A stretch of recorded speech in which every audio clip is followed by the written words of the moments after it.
শবে কদরের নামাজ কত রাকাত, নিয়ত কিভাবে করতে হয়, কি কি আমল আছে। শবে কদর বছরের সবচেয়ে শ্রেষ্ঠ রাত।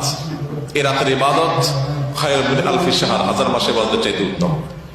তো এই জন্য এ রাত জেগে আমরা ইবাদত করার চেষ্টা করব। কিন্তু ইবাদতের নির্দিষ্ট কোনো ফরম্যাট, নির্দিষ্ট কোনো পদ্ধতি কোরআন বা হাদিস শিখায় দেয়নি যে আপনাকে নামাজ পড়তে হবে এত রাকাত, প্রথম রাকাতে অমুক সূরার সাথে তমুক সূরা এতবার পড়তে হবে, দ্বিতীয় রাকাতে অমুক সূরার সাথে অমুক সূরা এতবার পড়তে হবে, এরকম কোনো ধরা বাঁধা নিয়ম বলে দেওয়া হয় নাই।